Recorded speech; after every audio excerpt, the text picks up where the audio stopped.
La carta de Nehemías o el libro de Nehemías, como les venía comentando, está muy similar al escrito del libro de Esdras.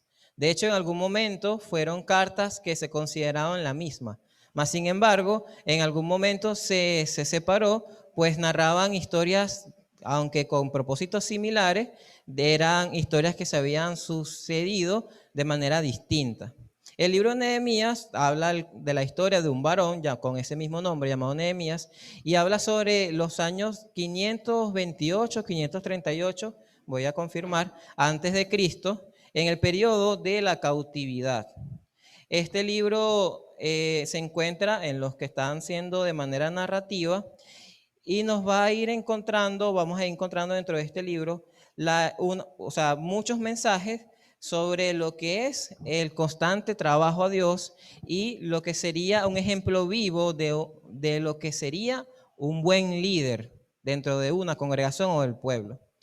Nehemías también, para que sepamos antes de terminar, él se encontraba en el periodo de la cautividad. Fue en el año 538 en el que sucedió esta historia, antes de Cristo, donde los israelitas habían sido de alguna manera destruidos por Babilonia mediante el reinado de Nabucodonosor. Ellos habían sido, la mayoría fueron exterminados y unos pocos sobrevivieron.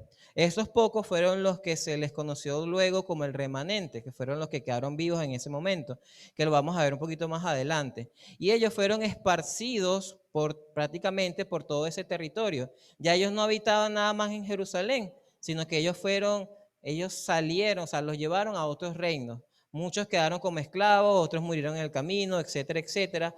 Y las pocas personas que quedaron vivos del pueblo de Israel estaban bajo esclavitud. Este hombre Nehemías se encontraba en ese momento no bajo el reinado de Babilonia, pero sí bajo el reinado de Persia. Y se encontraba en un puesto de autoridad, pues él era copero del rey.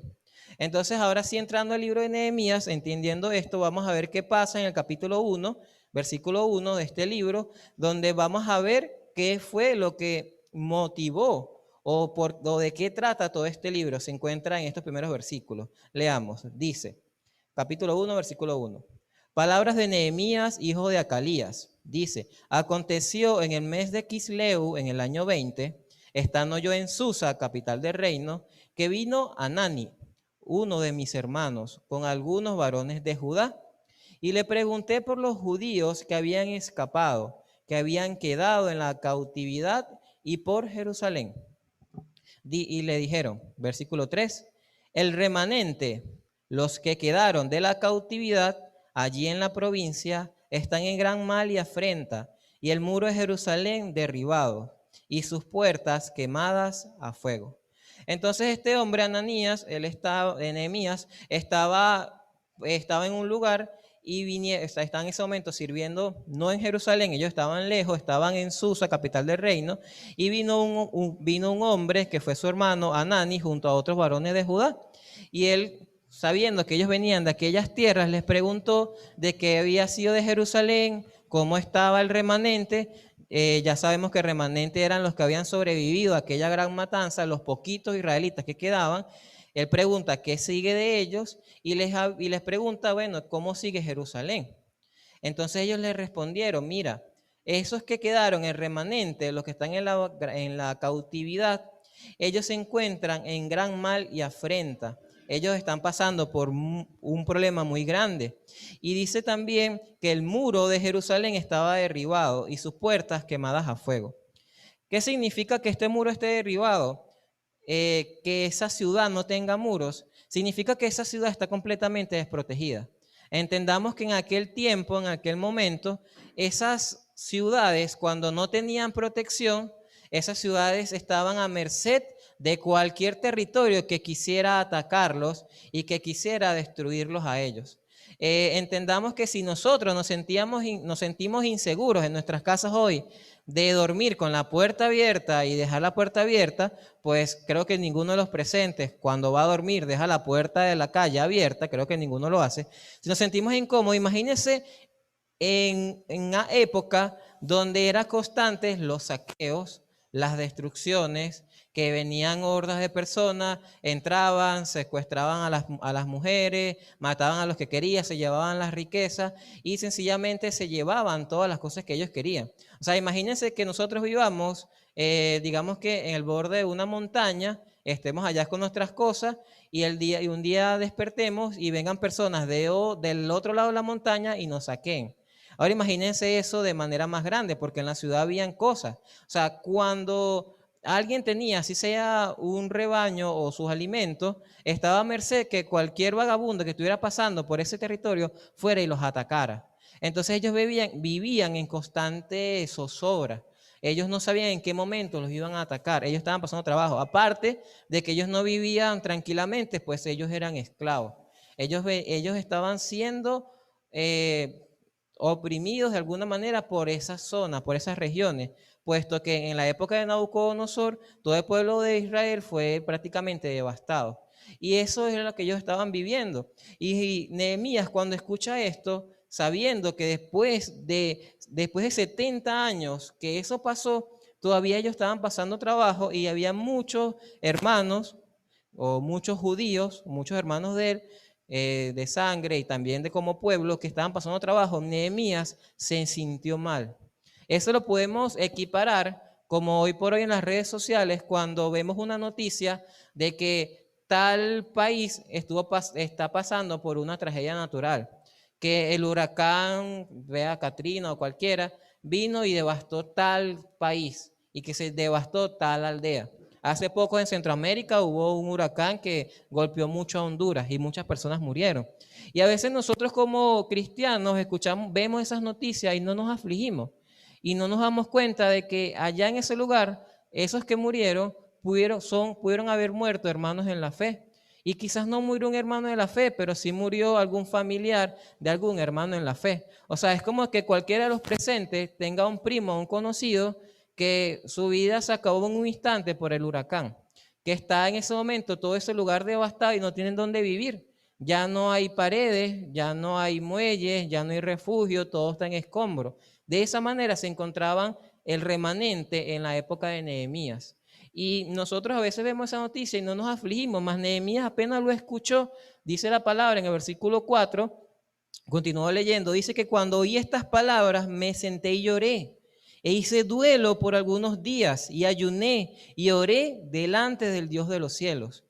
Y por lo menos por más personas que murieran en los desastres que hoy por hoy vemos naturales, no murió tanta gente como murió en aquel día cuando Nabucodonosor entró al reino y destruyó todo. O sea, muchas personas murieron. Y esa noticia él lo afligió. Y saber que todavía 70 años después, todas esas personas se encontraban en escombros, pues el muro de Jerusalén había sido derribado y las puertas quemadas a fuego. Entonces él se sintió muy mal, se sintió tan mal que lloró y hizo duelo por algunos días. Y el Nehemías, esa tristeza, quizás alguno de ustedes sí la haya experimentado.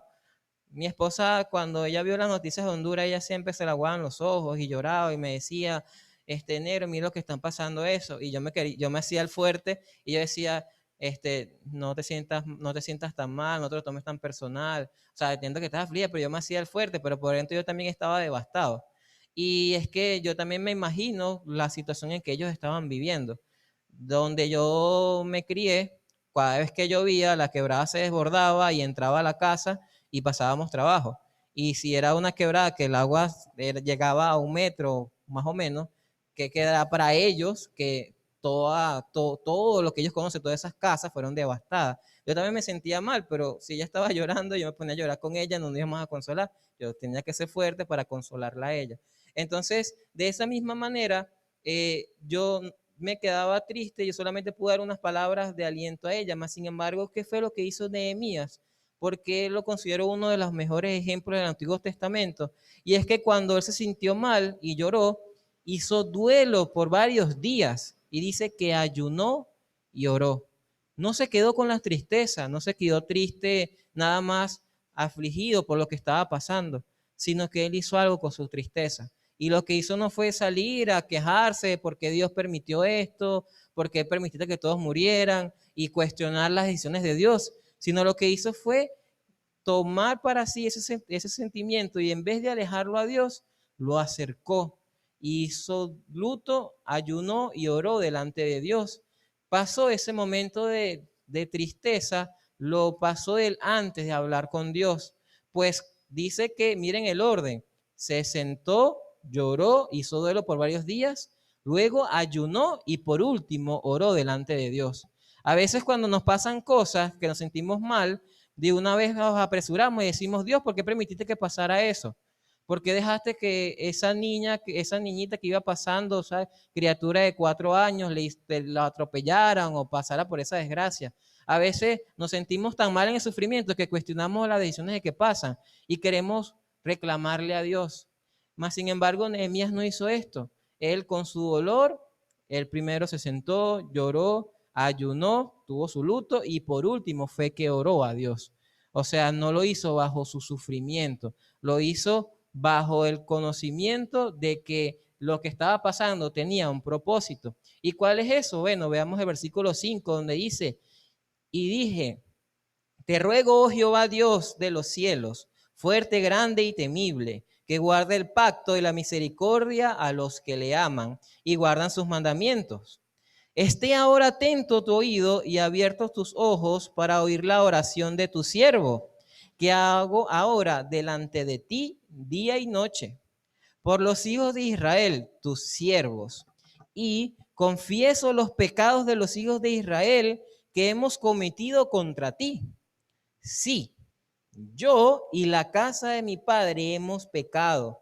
En extremo nos hemos corrompido contra ti y nos hemos guardado y no hemos guardado los mandamientos, estatutos y preceptos que diste a Moisés tu siervo.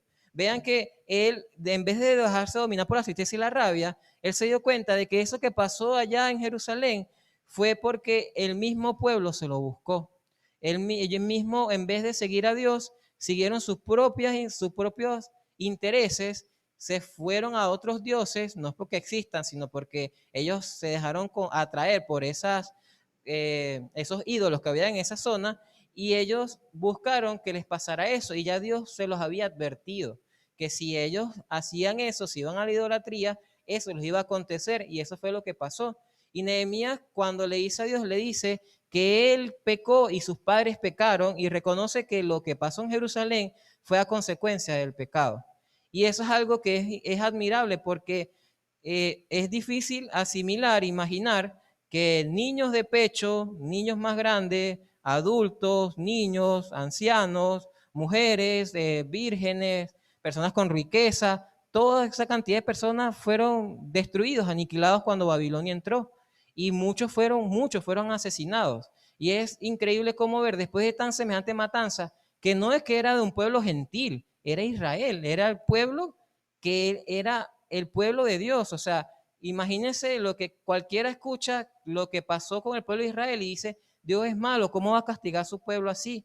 Y él en vez de verlo así, él entendió que fue a consecuencia del pecado. Y él mismo se incluyó ese paquete, dijo, sí, yo y la casa de mi padre hemos pecado.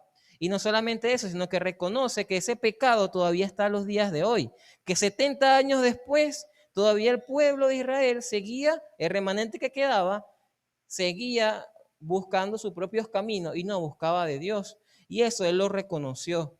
Y eso es admirable. De verdad que la constante oración, aunque nos sintamos tristes, nos ayuda a entender el porqué de las cosas. Cuando nosotros le oramos a Dios, le pedimos no solamente que escuche nuestro dolor, sino que también le pedimos de que nos ayude a entender lo que está pasando. Y eso fue lo que le pasó a Nehemías. Él reconoció que él, junto al pueblo, todavía se encontraban desobedeciendo y corrompidos y no obedeciendo los preceptos de Dios. Y él, aparte de eso, le dice el versículo 8, le dice, acuérdate ahora de la palabra que diste a Moisés tu siervo, diciendo, si vosotros pecareis, yo os dispersaré por los pueblos. Pero si os volviereis a mí y guardareis mis mandamientos y los pusieras por obra, aunque vuestra dispersión fuera hasta el extremo de los cielos, de allí os recogeré y os traeré al lugar que escogí para hacer habitar allí mi nombre. Entonces dice, ellos pues son tus siervos y tu pueblo, los cuales redimiste con tu gran poder y con tu mano poderosa. te ruego, oh Jehová, que esté ahora atento tu oído a la oración de tu siervo, es decir, el mismo, y a la oración de tus siervos. O sea, también está incluyendo a aquellos que estaban clamando a él. Pues él sentía que así como él, habían otras personas que también estaban clamando a Dios. Y dice, quienes desean reverenciar tu nombre. Y concede ahora buen éxito a tu siervo y dale gracias delante de aquel varón, porque yo servía de copero al rey. Y vean que en su oración estuvo todo completamente sistemático. Le dijo, Señor, nosotros somos pecadores, nosotros infringimos tus mandamientos.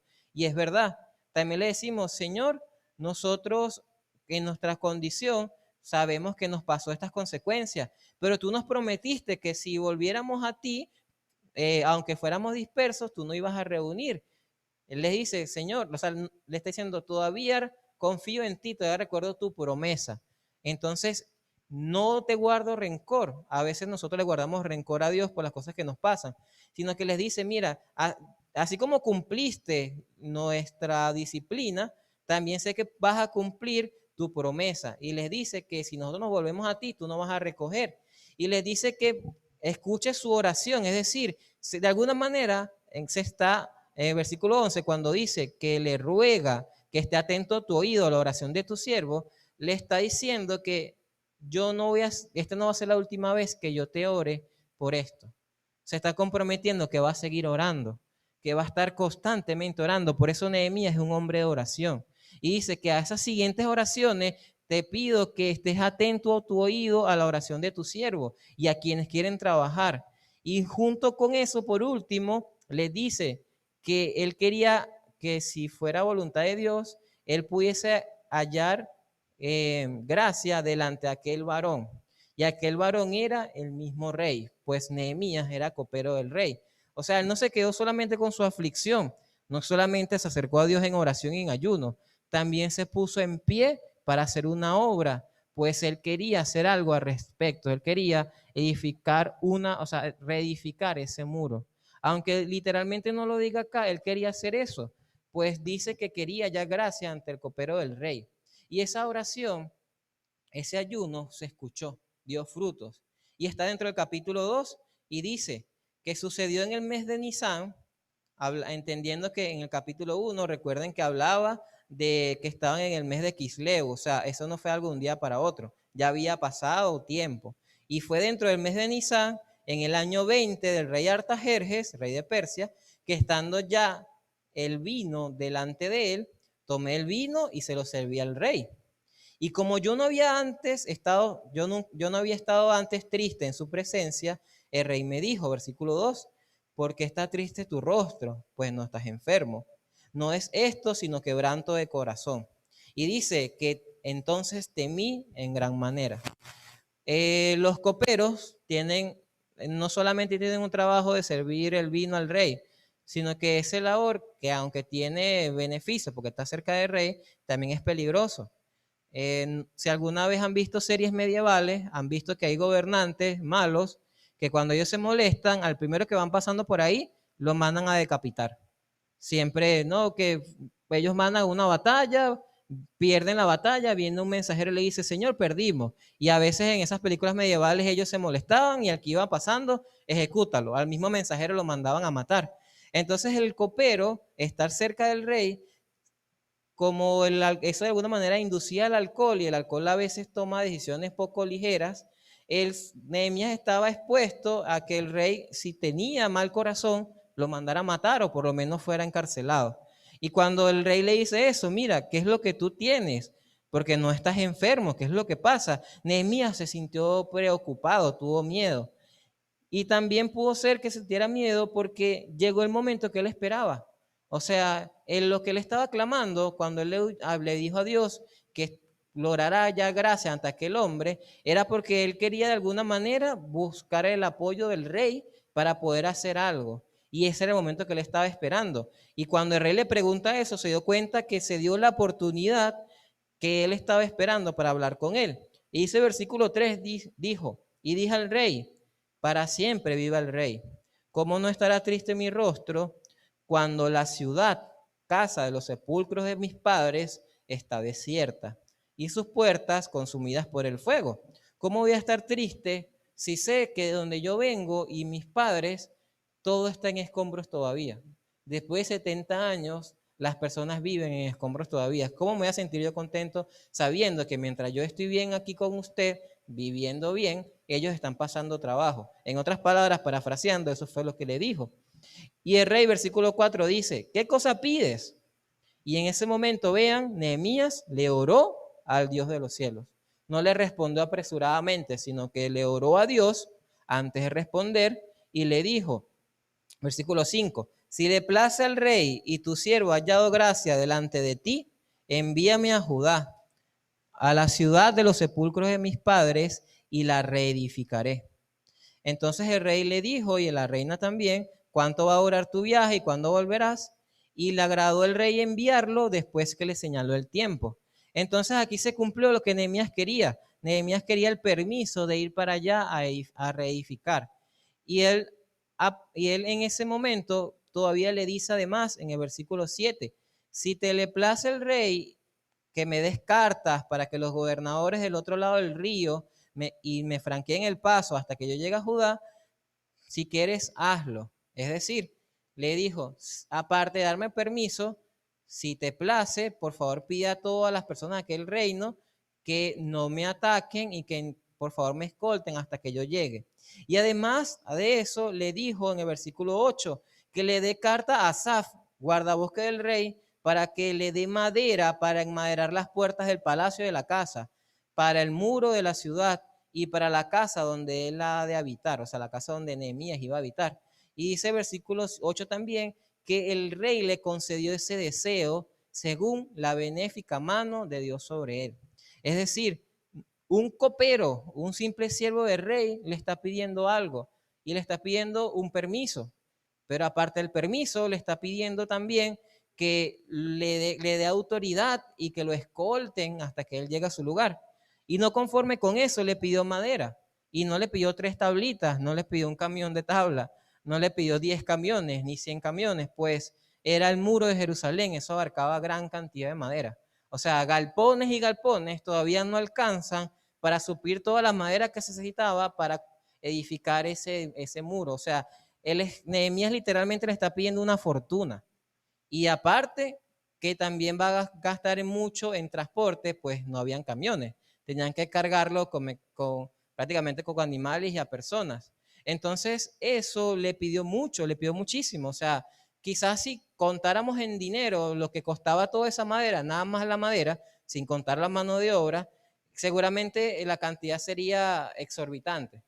Pues si vemos en el Antiguo Testamento y vemos todo lo que gastó Salomón para poder hacer el templo, vamos a entender que Jerusalén, siendo la ciudad, es mucho más grande el templo y va a comer muchos más materiales, pues un lugar mucho más grande. Entonces eso se lo concedió el rey y eso es un mensaje para cada uno de nosotros, pues la obra cuando es para el Señor, aunque tenga dificultades, Dios no va a proveer lo que necesitamos. Y aunque nosotros no tengamos los medios, va a haber alguien, incluso aunque no sea bajo el pueblo de Dios, que va a poder suministrar los medios para que esa obra se dé. Y eso es mensaje que de verdad a mí me impacta cada vez que yo lo veo, pues habla de una fe que en el Antiguo Testamento muy pocos hombres tuvieron. Y muy pocos hombres se hicieron de esa fe para hacer una tarea tan titánica como reedificar el muro. Porque a veces quizás nosotros lo vemos como una casa, pero era una ciudad, era muy difícil. Y Nehemías halló gracia delante del rey, gracias a que él tuvo una buena relación con Dios, gracias a que oró. Por eso es uno de los hombres de mayor oración en el Antiguo Testamento y es un ejemplo para cada uno de nosotros como cristianos. Él nos enseña que las tareas no son imposibles para Dios, que no hay tarea muy grande para Dios, que Él tiene todo el control y Él puede hacer posible cualquier obra que usted quiera emprender para la obra de Dios. Y también nos enseña que hay dificultades. Él en el libro de Nehemías habla de que habían pueblos que estaban en contra de edificar eso y estaban tratando de hacer cosas para que esa obra no se hiciera. Y eran personas con autoridad. O sea, Nehemías tuvo conflicto de afuera para hacer su obra. También Nehemías tuvo enemistades dentro del mismo pueblo. Nehemías tuvo que lidiar contra los mismos judíos o mismos israelitas que estaban haciendo cosas malas dentro de esa obra. Nehemías también tuvo que pasar trabajo, pues duró, dice la escritura en los capítulos, que ellos duraron mucho tiempo incluso sin cambiarse la ropa, que ellos durante el día estaban tan diligentes con el trabajo y tenía tanto peligro que con un brazo estaban trabajando y con el otro tenían la espada por si tenían que defenderse y estaban a la intemperie. Y como eso vamos a ver muchas tropiezos que pudo haber tenido Nehemías, dificultades que no lo desalentaron y no lograron que él se rindiera en esa obra para el Señor. Y eso es algo que un ejemplo para nosotros. Quizás usted tenga en su corazón el deseo de hacer algo para el Señor y diga que quizás no lo puedo hacer porque encuentra adversidades, porque a veces hay algún hermano que le quita las alas, o hay otro hermano que es muy flojo y no quiere hacer eso, o usted quiere de alguna manera instaurar como que, digamos, un lugar donde nos podamos reunir a leer la palabra, por ejemplo. Usted quiere que en su casa sea la charla, o usted quiere que, no sé, de alguna manera una obra en que sea para Dios y usted quiere ser ese obrero que de alguna manera ayude a hacerlo. Quizás en su corazón usted tenga ese deseo de trabajar para Dios y las adversidades quizás lo haya desalentado a no hacerlo. Pero en Nehemías va a encontrar un ejemplo que con oración y con la mano de Dios no hay una tarea difícil. Si el problema es la gente de afuera, mi trabajo, los jefes, Nehemías tuvo adversidad de gobernante. Si el problema está entre los mismos hermanos de la iglesia, Nehemías tuvo dificultades incluso entre los mismos que estaban edificando. Que eso no es mucho trabajo y no lo puedo hacer yo solo. En el capítulo 3 habla de cómo por personas, o digamos que por casas, se distribuyeron el trabajo y cada quien hizo un trabajo. O sea, y como eso va a encontrar muchas ventajas, muchos ejemplos en Nehemías donde usted, amor, se puede identificar y lo ayude a sentirse con el aliento o motivado a hacer el trabajo para el Señor. Porque les digo que el trabajo en el Señor nunca es en vano. Y aunque quizás no se dé en el momento que usted quiera, quizás no se dé el día de mañana, quizás no se dé hoy, quizás tarde una semana, quizás tarde un mes, quizás tarde un año, quizás cueste muchas oraciones, muchos días para que eso se dé, pero no se sienta mal. Vean que Nehemías, eso pasó 70 años después de que Babilonia arrasó, o sea, tuvo que esperar. Y quién sabe cuánto tiempo Nehemías estuvo triste por eso, pero tarde o temprano, pero la obra se dio en el momento que Dios tenía dispuesto. Pues no es fácil conseguir un gobernante no israelita con tanto dinero como para poderte proveer de toda la madera que tú ibas a necesitar para edificar eso, y que además de tener la madera, te haya provisto de los medios necesarios para hacerlo. Y que él, no siendo israelita, sin tener obligaciones con Dios, solamente porque le hallaste gracias, te haya dado todos esos recursos. Eso a veces toma tiempo, pues Dios usa incluso a las personas que no están en su reino para hacer su obra. Entonces, ese ejemplo, amados hermanos, los invito a que reflexionemos sobre eso, meditemos en cómo puede este ejemplo de este varón ayudarnos en nuestras vidas y estemos constantemente en la oración, buscando a Dios en los momentos que más lo necesitemos y encaminando y encomendando a Él todas las cosas que nosotros vayamos a hacer. Pues Nehemías vamos a encontrar que ante cualquier problema, él siempre le oraba a Dios. Y eso es algo que nosotros a veces no hacemos y podemos ver en su ejemplo todos los frutos que él tuvo. Dios les bendiga.